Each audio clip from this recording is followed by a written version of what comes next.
You wanted the best. You've got the best podcast. The hottest podcast in the world.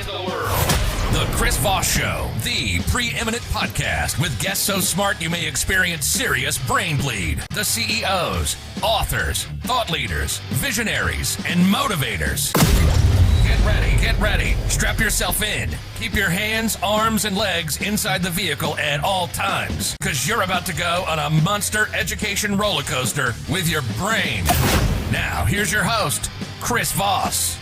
Hi, folks. Chris Voss here from the ChrisVossShow.com, the ChrisVossShow.com. Ladies and gentlemen, boys and girls, children of all ages. Should children be listening to this show? I don't know. I'll check with the attorneys. Welcome to the big podcast. We certainly appreciate you guys being here. 14 years. We're going on 1,500 episodes. I actually got to change the 1,400 thing. And we're just looking to have a great year. Lots of great podcasts. We just released a great podcast with the guy who created first-person shooters. He created Wolfenstein 3D, Doom, and everything else. Go check that out. And just a wonderful interview that we've been sitting around the can and we finally got to release it. So go check that as well. Today we're going to be talking with an amazing top expert in branding, marketing, building a business, and image and all that sort of good stuff. And she's going to be telling me, of course, probably how to dress better and brand things better on the Chris Voss Show, which usually involves looking better, which of course I don't, which I think we talked about in the green room that her suggestion was that I should be replaced by AI. We might talk some AI stuff, so we'll get into that as well. We have an amazing woman on the show. Diana Fryc is on the show with us today, and she's going to be talking to us about her amazing journey that she's done. She is a marketing industry executive with over 20 years advising brands from Fortune 50 to startups on how to address their toughest growth challenges. As a partner and chief growth officer of branding firm Retail Voodoo, she uses her expertise in brand development, innovation, consumer markets, marketing, and packaging systems to help clients generate meaningful and sustainable growth. Tireless and determined, she's obsessed, I say, with the world of food. Sounds like me. Beverage and wellness brands. I'm wearing most of it too. She has been building long-standing client relationships. People trust her to put the right combination of people and business assets together to move mountains. She also hosts the Gooder podcast. Is it Gooder or Gooder? No, Gooder. Although I like Gooder because with the beverage and the food connection, that's nice. Sell a wine that says or vodka that says Gooder. The Gooder vodka. Why drink it? Because it's Gooder. See, look, I know a little bit. You're about there. Branding. I know about 5 minutes of branding. You can fit on a thin bowl. She interviews powerful women, executives in the food, beverage, and wellness industries about their branding, leadership, and related topics in the consumer packaged goods industry today. Welcome to the show, Diana. How are you? I am fine, Chris. Might be the best intro to a podcast I've been on since I've been doing this, and it's been for several years, so I just loved it. Thank you. There you go. Thank you. This is why they pay me $5 a show. Can I get my check yet? They said next year. Anyway, I think the writer's strike for the checks are with the actors in Hollywood. So there you go. Did I get your last name correctly? I want to make sure you got it right. Yeah, you got it perfect. Yeah. There you Absolutely. go. So give us your .coms. Where do you want people to find you on the interwebs and learn more about you? For sure. Company? Yeah. So Retail Voodoo, you can find us at retail-voodoo. So some people say retail-voodoo.com. And that's where you'll learn about our business of branding and marketing. And you'll also find kind of the homepage for the Gooder podcast. And if you are looking for the Gooder podcast, we are on all the platforms, the Apple, the I don't know, what are they all on anymore? Spotify, Amazon, Google Plus, all of them. And you'll find, I've only been doing the podcast for just over 3 years now. So congratulations. Yeah. Plenty of amazing guests on the show. Thanks for letting me share that. There you go. We love it. Most podcasts don't make it past, what is it, episode 20 or something like that? Oh, is that right? Yeah. I had no idea. One of my friends who runs one of the big houses told me one day, he goes, the average 80% of podcasts will die by episode 7. The 20% that live will die by episode 2025, especially if they don't have their own .com. Oh, really? And sites like Anchor Yeah. have like probably 500,000 dead, what I call zombie podcasts on them. Yeah. Yeah. And so that's why if you can last, and put out, at least past 25 episodes, you're in the top percentage. Oh, yeah. I'm around 200, something like that. There you go. Good job. Yeah. Good job. So give us a 30,000 overview of what Retail Voodoo is and how it works. Sure. So Retail Voodoo, we're a branding firm, and branding is a super slippery word right now because it could mean a number of things. So branding is not just graphic design, but it is also, in our world, what we call strategic marketing. So when you're building a brand, it's all of those elements of, we call it North Star and business development. So target audience, what do you stand for? What are your mission, vision, values? All of those elements that you want to pull together to make sure that when you get to design and marketing and all of those other kind of activities, that you're all in alignment and that you're creating materials and design elements that are all pointed to the same part of the business. So it doesn't come across sort of disjointed or confusing out for the marketplace, if that makes any sense at all. So so we do that business part, and we do the design part, and we do design or marketing, and mostly for brands that are in food, beverage, wellness, fitness, all of that sort of anything you put in your body or on your body. That's the world that we work with. There you go. And I know we were talking about this CPG, consumer brand packaging, or no, hold on. CPG is consumer packaged goods. There you go. And it's kind of broken out in our industry, in the packaging industry or the consumer goods industry. You have, everybody knows consumer electronics. That's its very own category.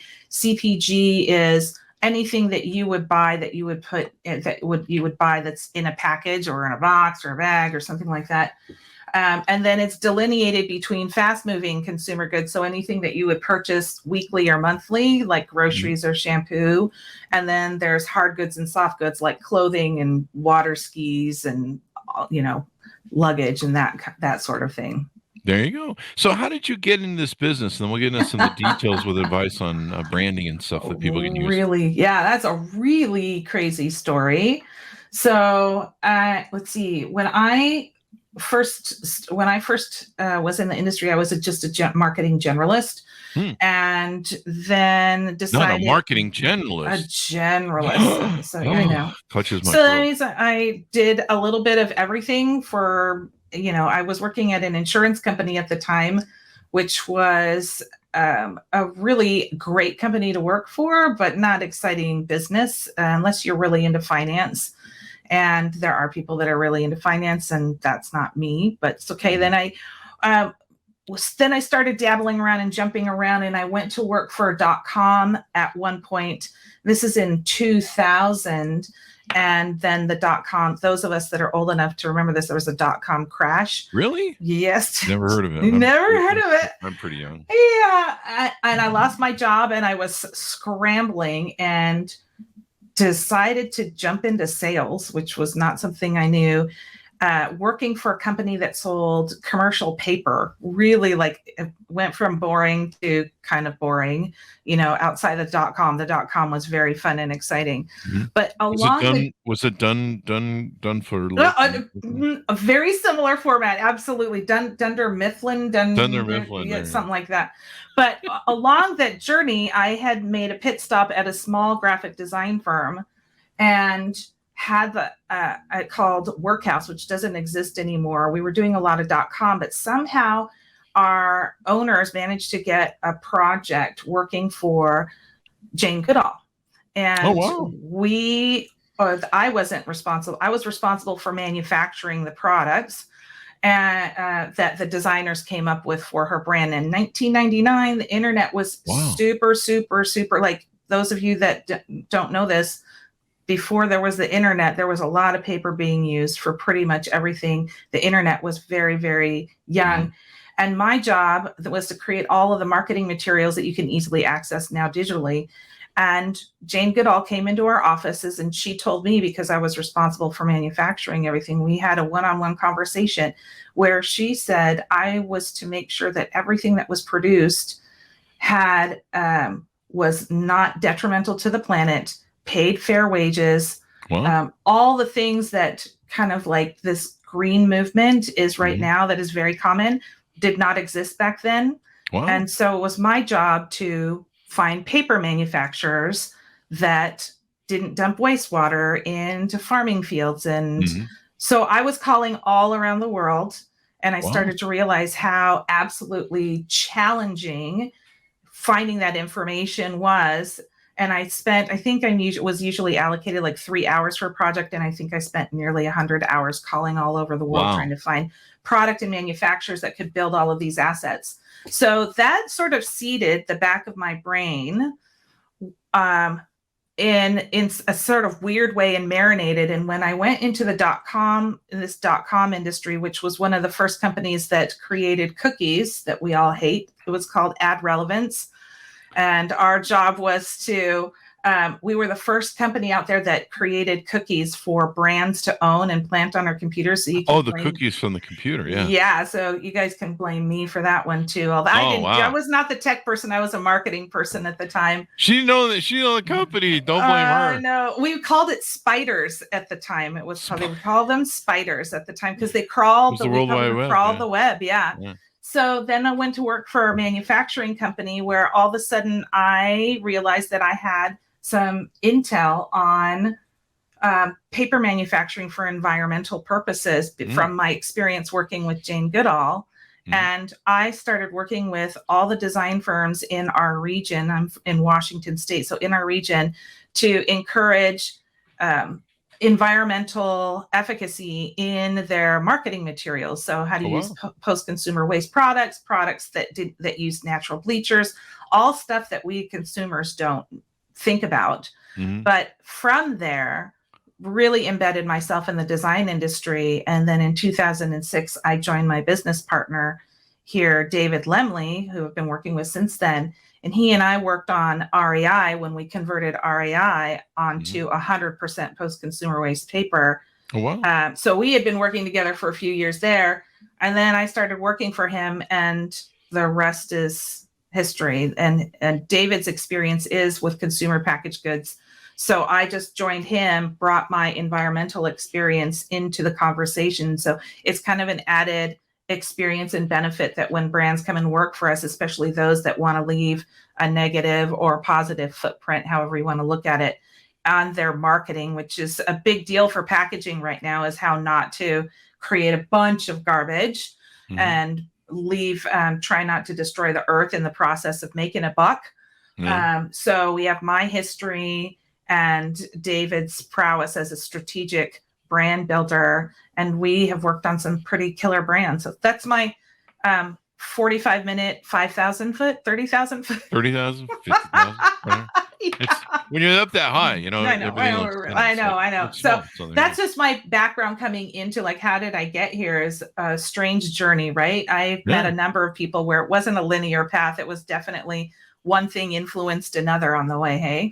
Well, you've inspired me. You know, we specifically use paper that is built by child labor, and maybe we'll think about getting rid of that. So I think that stuff still exists. They don't market it that way. I can see these little Chinese people putting together sheets of 8x11 paper. Oh yeah, I don't know that it's China anymore. The paper that's done with child labor is being done in some of those countries that aren't as economically strong as China, which they've really turned into a thing, haven't they? Yeah, we still use faxes here. That's what we call the internet. So they're still behind. Yeah, there you go. We use smoke signals. Yeah, that's good too. The fire department says we can't do that anymore. After that, environmental. After what we like to call, or they like to call, the incident, and the judge calls the incident. Okay. So moving on now, how long has Retail Voodoo been around? And tell us about some of the brands you work with. Sure. Maybe tease out a couple success stories. Sure. Well, okay. So Retail Voodoo in its Retail Voodoo incarnation has been around since 2011. But prior to that, it was Lemley Design, and that's my business partner's name. And so technically the firm has been in existence since the early 90s. Wow. We converted it to Retail Voodoo in 2011 for a couple of reasons. One was because I joined because we were turning me into more of a partner, and we wanted to have some equitability in there. And then also we had been a generalist firm that had done a lot of food and beverage, but we really wanted to kind of say, okay, we're really changing who we are as a business and moving towards a business as a force for good. So we use this Retail Voodoo moniker because the kind of results that we are able to deliver for our brands are pretty remarkable. We see a lot of early and mid-stage brands that come to us, and early to mid-stage could be a startup that doesn't exist or anybody less than 5 to 10 years, usually stuck somewhere in the $5 to $10 million range and really wanting to catapult to something much, much larger. But we've also worked with larger brands that many of your folks might be familiar with, like Essentia Water, Russell Stover, are on the more recent side, on the larger brands, but also retailers like West Marine and REI. We've worked with Starbucks, we've worked with PepsiCo, and then some of the smaller kind of fun brands that are really, really growing right now. Lesser Evil, a fun brand that I like to point out is we've rebranded and basically developed a brand that maybe many of you have not even heard of because they just relaunched this year under a new name in March, called Henrietta Said. It's a snacking brand. It's peanut snacks that's buffalo mix flavored. So ancho chili and some really yummy flavors. But they launched in March and by May met their annual sales goals. Wow. So those are the sorts of results that the brands come to us expect, is exceeding sales goals, sales velocity, and also sales margin, which in layman's term means we sold more product and the company made more money per product than they had been in the past, or than they had expected. There you go. Well, I like the name Retail Voodoo. I mean, that sounds like a fun iteration, and it kind of seems like that's maybe what more consumers are looking for. Something that's kind of a fun, spunky brand, or some sort of flavor to it, as opposed to Wilson and Wilson Associates. Well, I think it really depends on who you are. So, for example, if you're a PepsiCo or a Walmart, which we've worked with in the past, they typically come to us when they're wanting to do something different than what their current agencies are doing. So when you're a brand and you're a multi-billion-dollar brand or multi-million-dollar brand where a 1% growth or 1% loss is in the millions of dollars, you tend to make more safer decisions, or less risky. I'm going to call them risky decisions. And when you're really wanting to shake things up, you need to kind of step outside of that safe zone for a moment and be willing to take a calculated risk. So you come to a firm like ours who is going to say, okay, here's the safe zone, and just outside the safe zone looks like this, and here's what the relative opportunity looks like, your relative growth opportunity or customer acquisition opportunity or margin opportunity, all of those types of things. So people come to us when they want to be challenged in their thinking, they want something different, or if they're wanting significant disruption. On the other side is we've had brands come to us that were, there's one brand in particular that was a major national brand, came to us after 3 years of sales decline. And they said, we're not quite sure what to do in this scenario. And they hired us to come in because Walmart had said, if you don't fix this, we're going to remove your product off the floor, which if you're selling product like this is a big deal. Yeah, so Walmart. So they came to us and they said, can you help us figure out what the scenario was? And we really needed to age down their positioning. So earlier I said we developed, like, what's your North Star? We call that positioning in technical terms. So we had to age down their North Star. They had been technically marketing to older Americans. And what we found was that opportunity was saturated, and older Americans meant also less virality. There's, social media there's no potential growth. So we had to take their positioning and age it down to an audience that was at the time younger millennials who really wanted access to the product, but they didn't want to buy something that looked like something their grandmother would purchase, right? So it was a matter of like, okay, well, who are we talking to? Why do they buy? What is it? What's important to them? And then build that opportunity, and then use our design language and our marketing language in such a way that it would not only deliver on the messaging that we had created in the positioning, this North Star, but then also resonate and turn into sales. And within 1 year time, they had recovered 3 years of sales decline, and they were in the number one position in all what we call KPIs, basically everything that you would measure possible sales.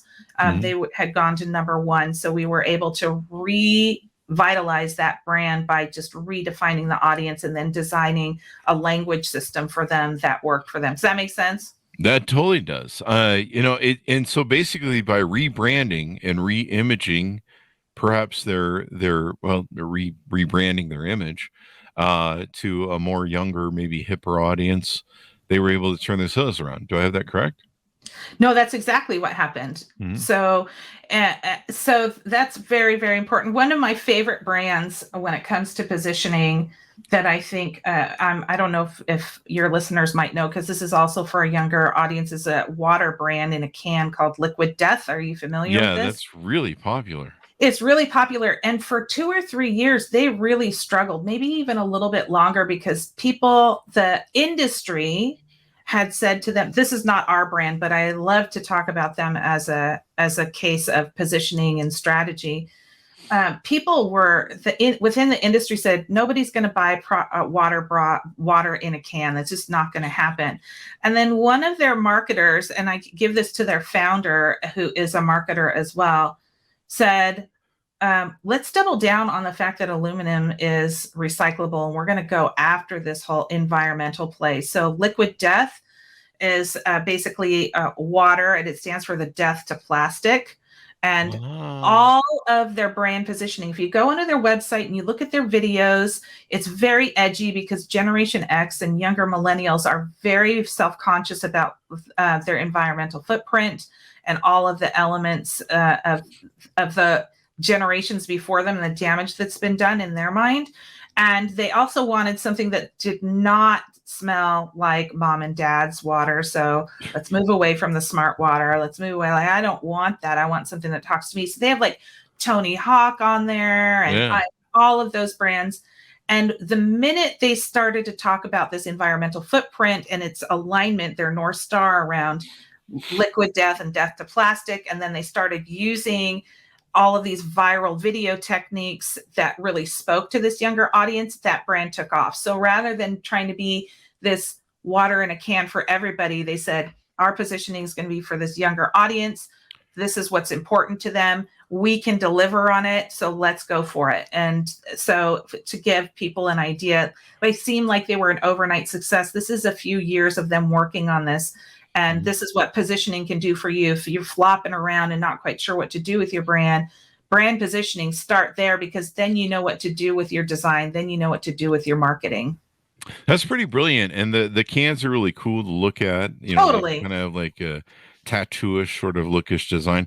What's funny is for longest time, and I'm not hip or cool, so I'm just some old guy. I don't believe that, Chris. Come on I'm now. Clint Eastwood on the lawn going, get off my lawn with the hose.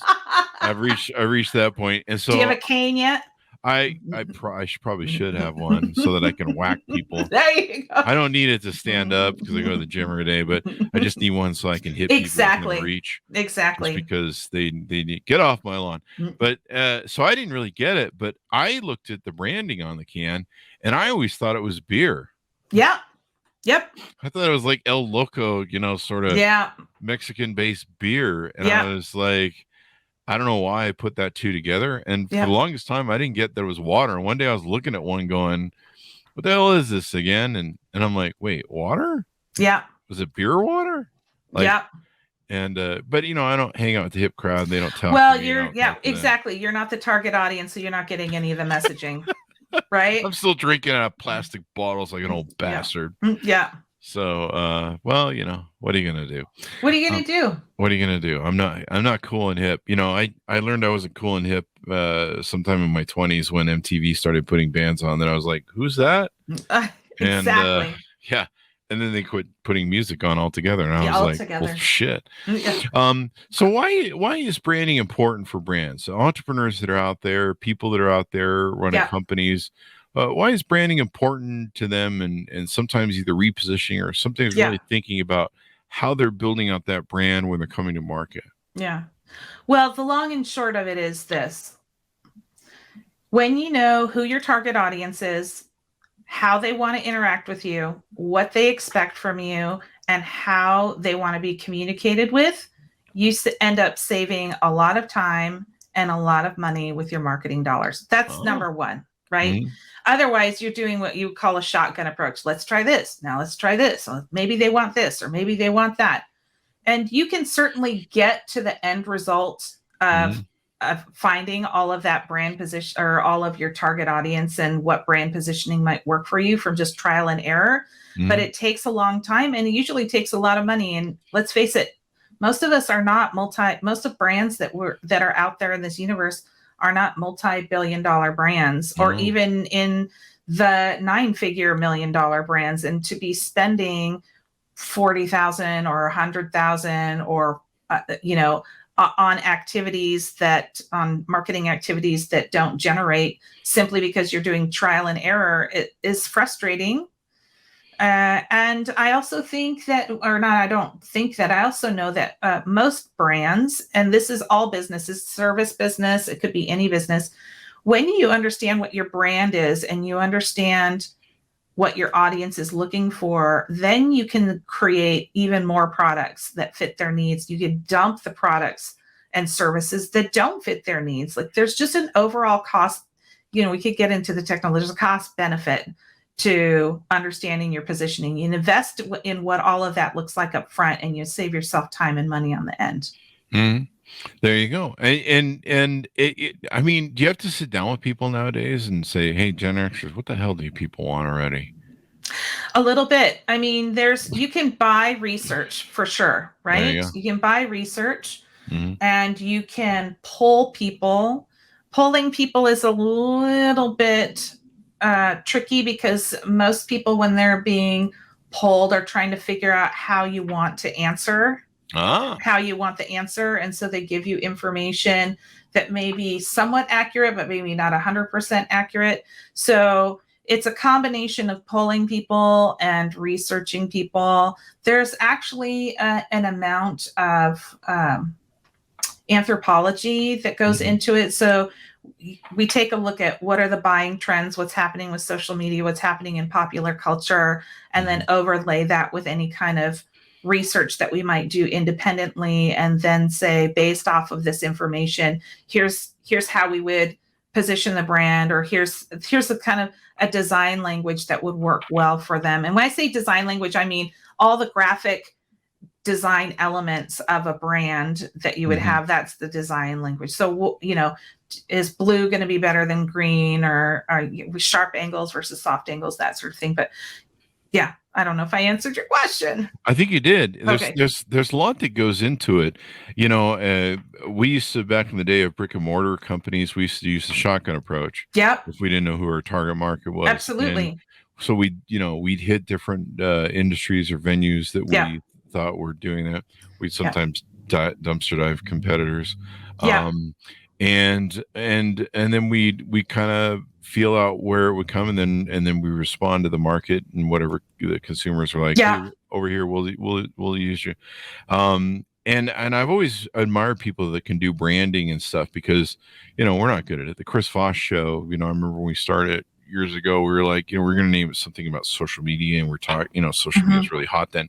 And I had the vision and foresight, or the lack thereof, one of the two, to say, I don't know that I want to be talking about this 10 years from now. Right. I don't know this is even going to be hot 10 years from now. Yeah. So what should we call it? And so we called it the Chris Voss Show, because then it can be whatever I want. Absolutely. Anytime I want to switch it. Absolutely. Now it's just really an old man on a lawn with a mic yelling at young kids, get off my lawn. Oh my gosh. Do you have kids?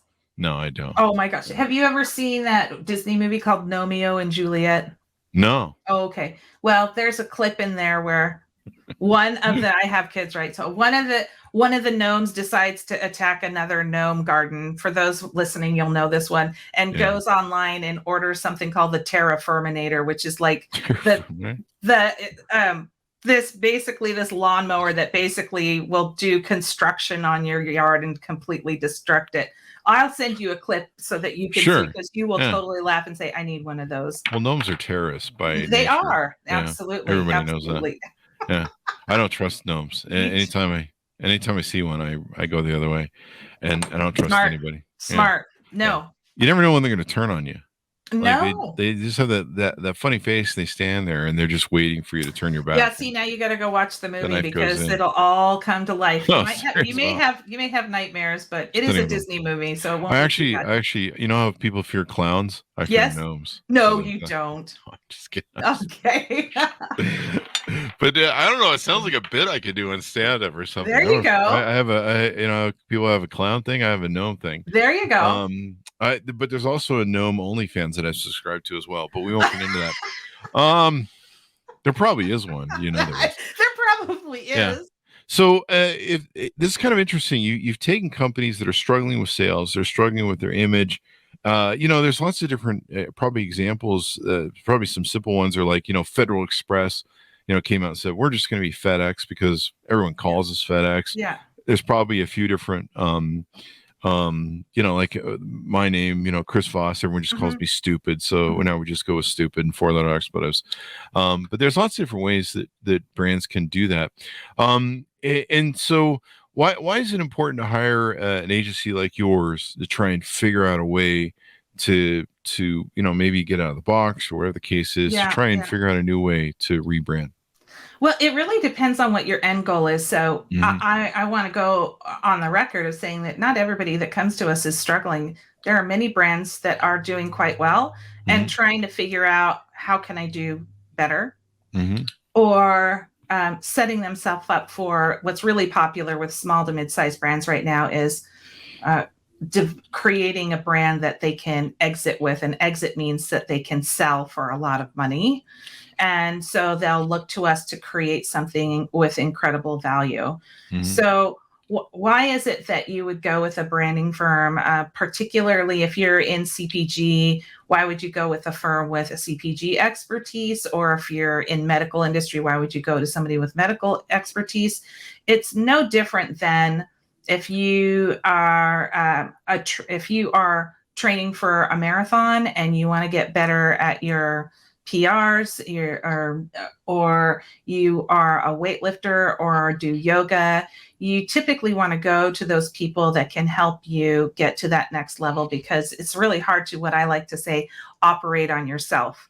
You can get to a certain level, but what you can't see or what you don't know about the marketplace, or it could be hindering you and in whatever your end goal is. So you want to come to somebody that's been doing this for brand over brand over brand over brand, because we bring continual upgraded expertise. Not only do we do brand work, but on our end, we're constantly educating ourselves. And that's a question that I would also recommend, that when you're working with any expert, whether it's a CPA or branding firm, just find out, how do you guys stay on top of trends? How do you guys make sure you're implementing something that is 2023 looking forward, not something that you've been doing since 1989 or whenever.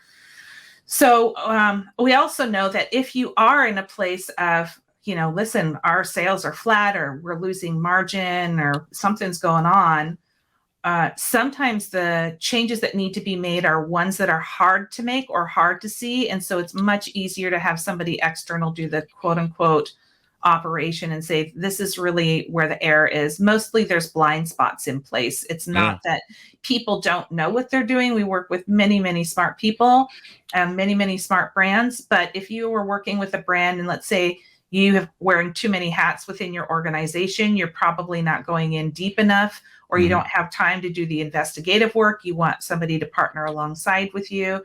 You need that external expertise like you would a doctor or a teacher or a therapist in any other particular way. Those are all the reasons why you would want to use somebody externally for any sort of expertise, marketing, finance, HR, that sort of thing. Do you guys do brand repair? And, it sounds like you keep brands from getting in trouble, but do you do brand repair? Like if they misbrand or they step outside of their norm and they end up kind of in the PR poo-poo toilet?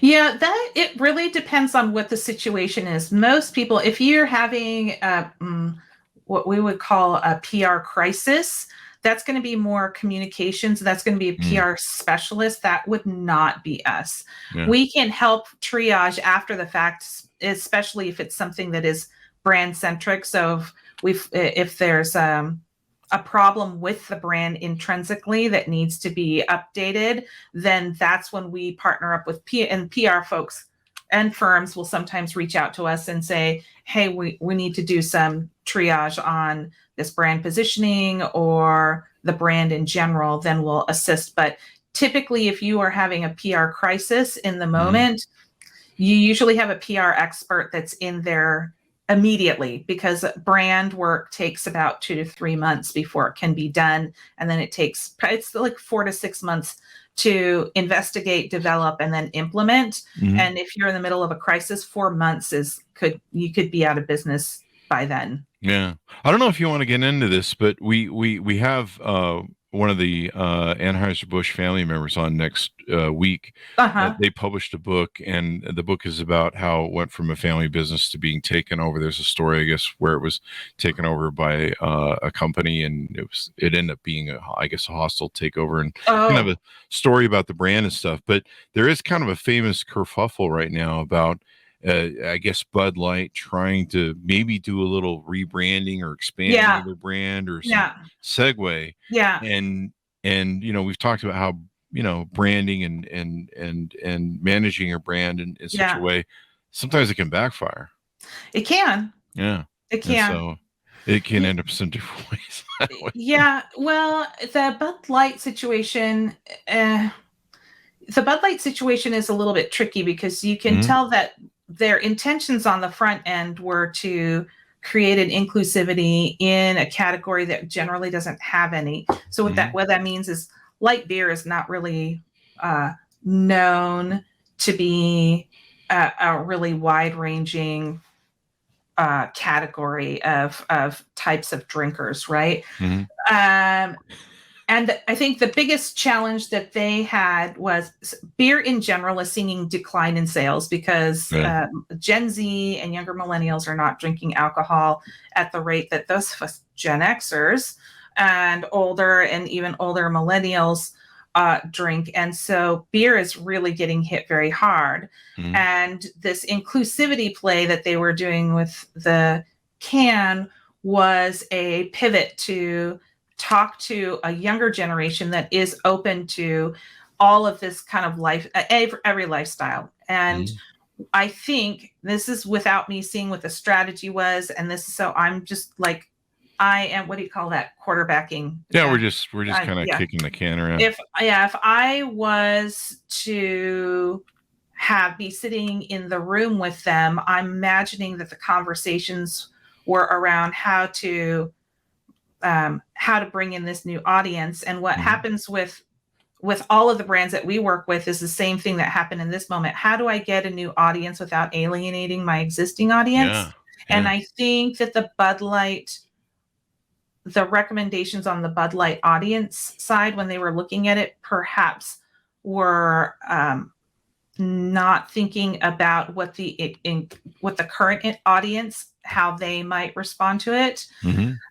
That's the first part. Now, the second part of this is, unfortunately, it only takes a few people, and when I say a few in a country of billions, it only, it could be a couple million people that have an issue and start flooding social media and creating a negative backlash, where it's possible that a majority of their audience is like, I don't care, I'm going to drink the Bud Light beer. But now you've got a million or two people or a million people that are talking shit out there, excuse my French.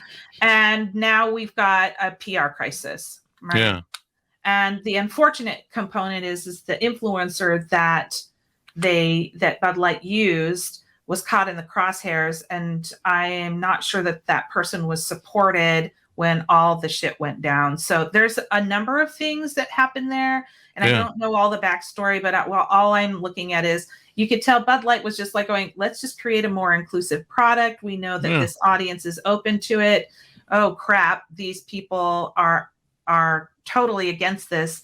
Bud Light did exactly what they should have done from a business standpoint, is they tried to see if they could keep that campaign going. And once they realized it wasn't going to fly, they abandoned it and moved back to some more traditional marketing. I don't know that they've recovered that audience yet. It's possible.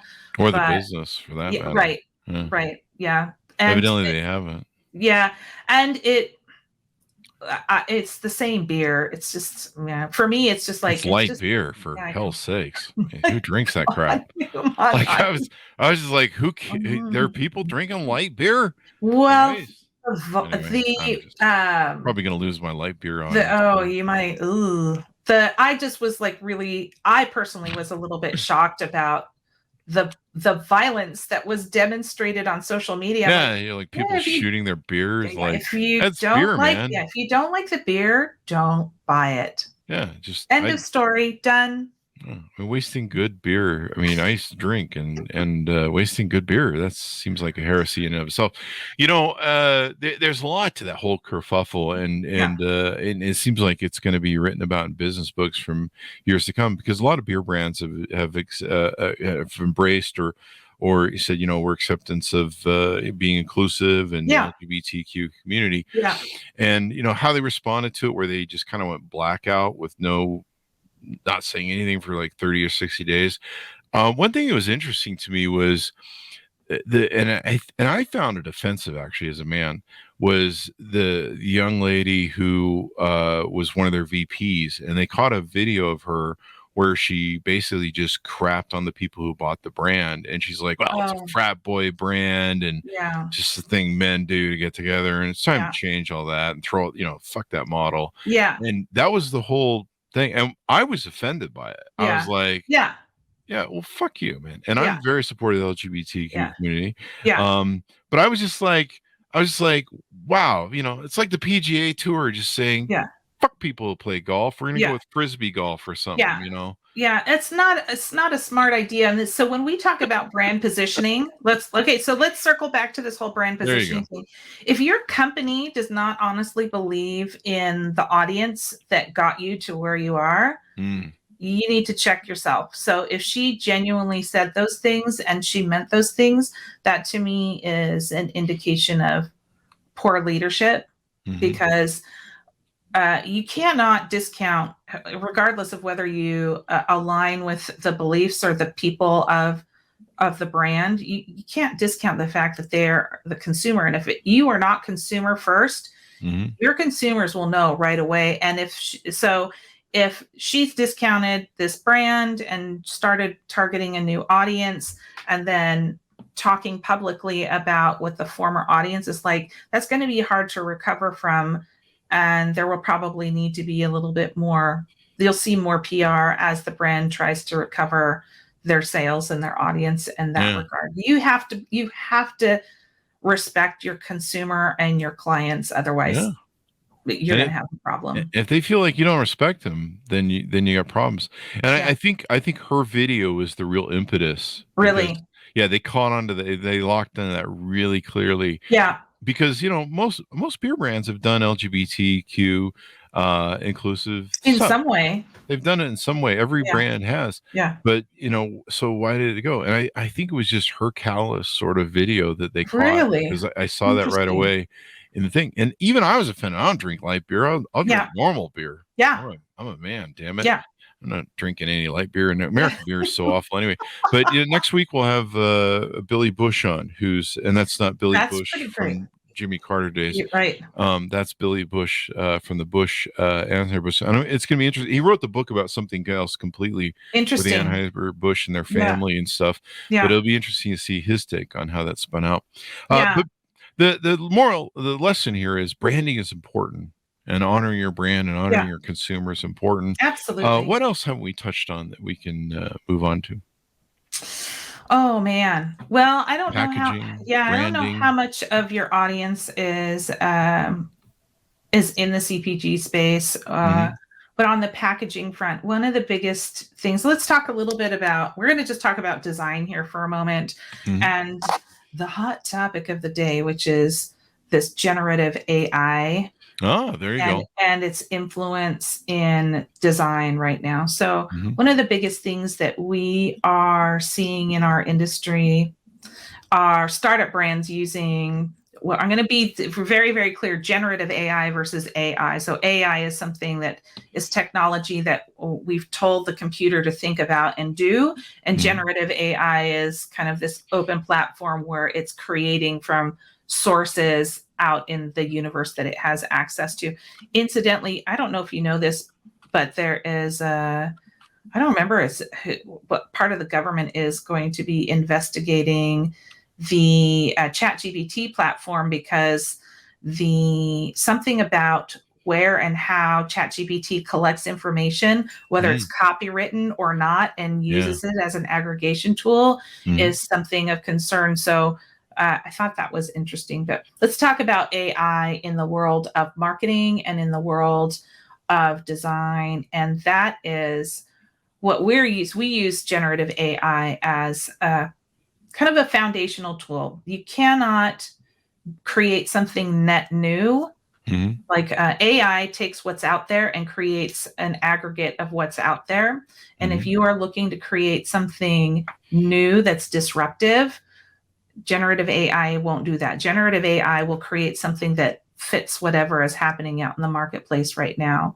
And if you need massive disruption, you can't use something that's already out in the marketplace. So how our team uses generative AI is in two ways. Whether we're looking at writing or design, we have a set of prompts that we like to use to help us kind of create a thinking point. So rather than starting with a blank page, we've got our brand positioning, we've got all of our tools, we know who our target audience is. That's great. Now it's time to do the creative component. We use AI as kind of like what is a blank slate? Where do we start from? Because what generative AI is great at, that humans are not at, is generative AI doesn't have a bias. Oh. And as humans, we always have a bias. Yeah, we always so there is a particular approach. So when you're looking at design firms, you might notice there's always some consistency between design. Some design firms sell their design and their capabilities based off of having a style.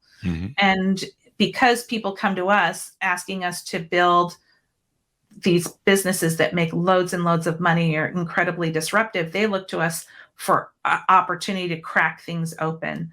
So it's really how we recommend and we recommend this to any marketer out there, is to use AI as a way of looking, as a tool to kind of look at whatever work they're doing in a way that they might not naturally do it, so that they can remove bias from the work, from whatever their outputs are. Does that make sense?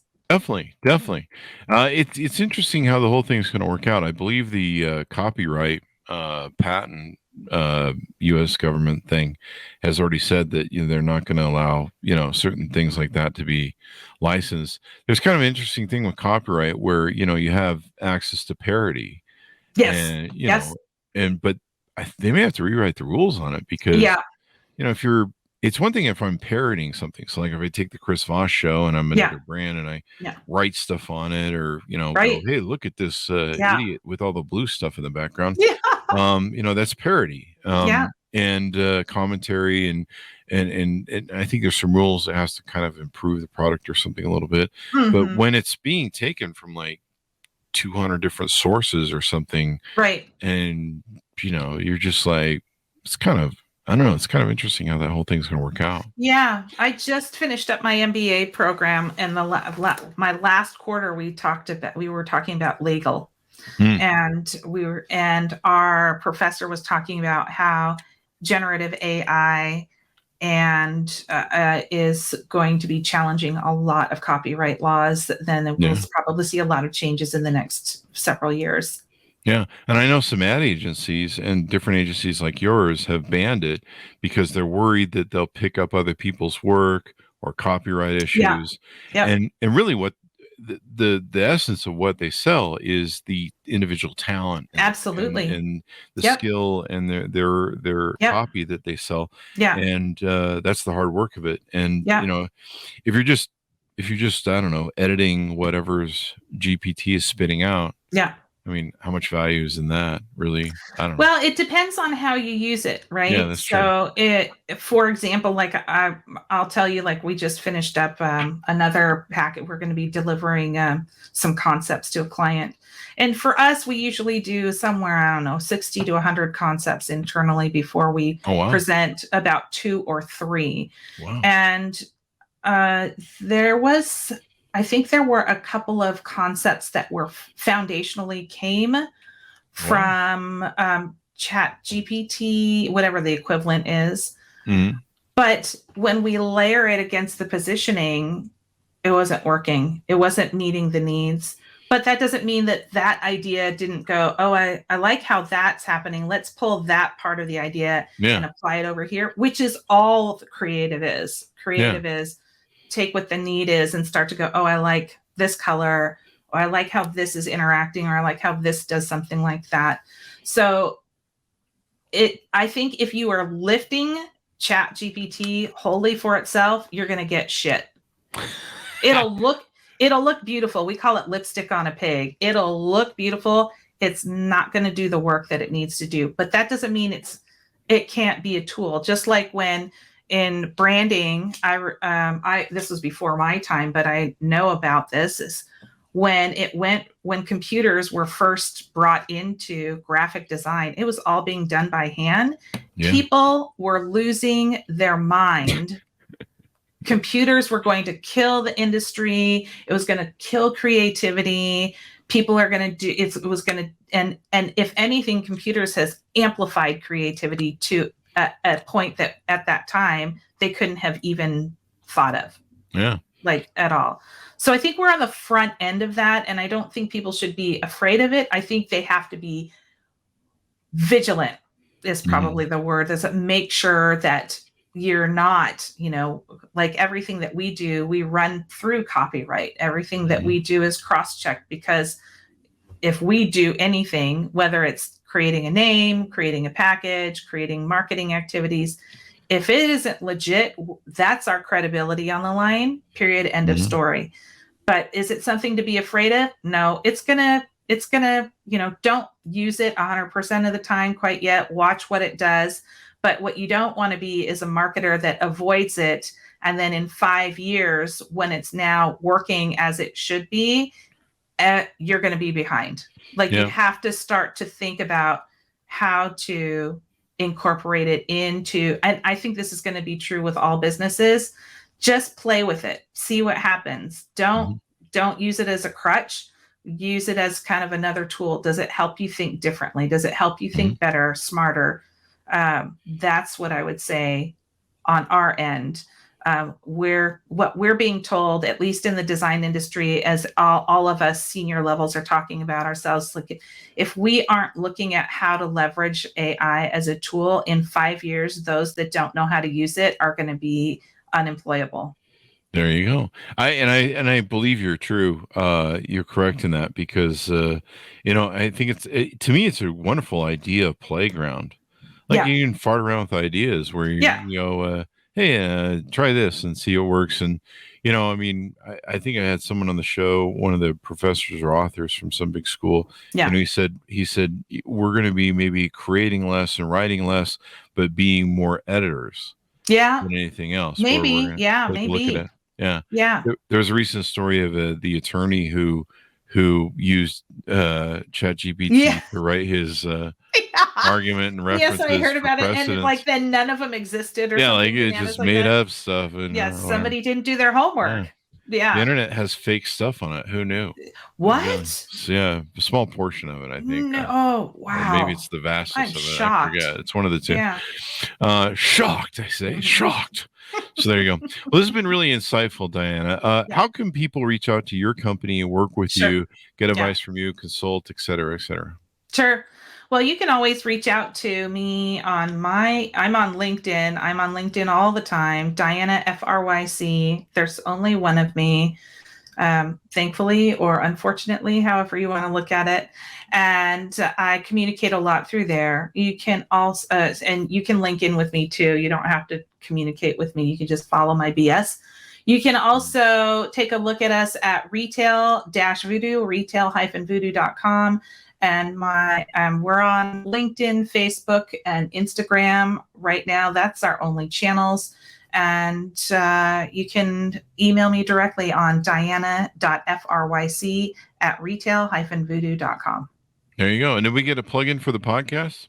Sure. Yeah. And those of you that are interested in hearing about women leaders in this kind of food, beverage, and wellness space on the CPG side, take a look at the Gooder podcast. We are on Apple. Apple is where our biggest audience is, and Spotify, on Amazon, all the major platforms. We're out there as well. You'll find more details on the Retail Voodoo website as well for that, for the podcast. There you go. Well, it's been fun, Diana. We've learned a lot and kicked around the can.